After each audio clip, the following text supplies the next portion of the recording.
కర్నూలు జిల్లా తుగ్గలి మండలం రాతన గ్రామం నడిబొడ్డున ఉన్న రహదారి సమస్యను వెంటనే పరిష్కరించాలని సిపిఎం జిల్లా కార్యదర్శి డి గౌసు దేశాయ్ డిమాండ్ చేశారు.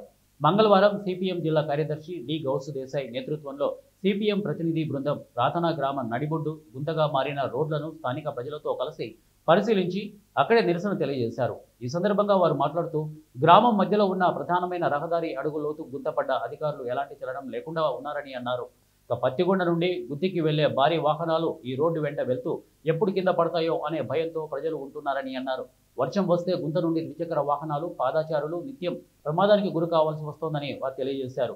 రోడ్ల నిర్మాణానికి నిధులు వచ్చాయని చెప్తున్నా అధికారులు ప్రధాన రహదారిలో గుంతలు పూడ్చడంలో ఎందుకు విఫలమవుతున్నారని వారు విమర్శించారు. జిల్లా కలెక్టర్ జోక్యం చేసుకుని R&B మరియు రెవెన్యూ అధికారుల ద్వారా పరిశీలింపజేయించి రహదారిలో ఉన్న గుంతలను పూడ్పించాలని వారు డిమాండ్ చేశారు.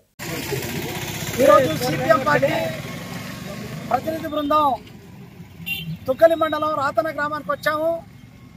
రాతన గ్రామం సంబంధించిన మెయిన్ రహదారి ఏదైతే రోడ్డు ఉందో ఊరు మధ్యలో చాలా పెద్ద గుంతలు ఉన్నప్పటికీ రెవెన్యూ అధికారులు కానీ లేకుంటే ఇక్కడ ఉన్నటువంటి R&B అధికారులు కానీ ఎవరు కూడా పట్టించుకునే పరిస్థితి లేదు. జిల్లా కలెక్టరు ఈ ప్రాంతం నుంచి వెళ్ళేటువంటి పరిస్థితి చాలాసార్లు జరిగింది, కానీ పరిస్థితి చాలా గుంతలమయమైంది. మేము జిల్లా కలెక్టర్ గారిని కోరుతా ఉన్నాం. రోడ్ల నిర్మాణం కోసం నిధులు వచ్చినాయని చెప్పి చెప్తా ఉన్నారు, కానీ నిధులు ఎక్కడికి వెళ్ళాయి? రాతనకు వచ్చి చూడండి. రాతనకు దాదాపు 2-3 అడుగుల గుంతలు ఇక్కడ ఉన్నాయి. ప్రజలు చాలా ఇబ్బంది పడుతున్నారు. 2 వీలర్స్ అట్లా ఆటోలు కూడా చాలా ఇబ్బంది పడిపోయే పరిస్థితి ఉంది.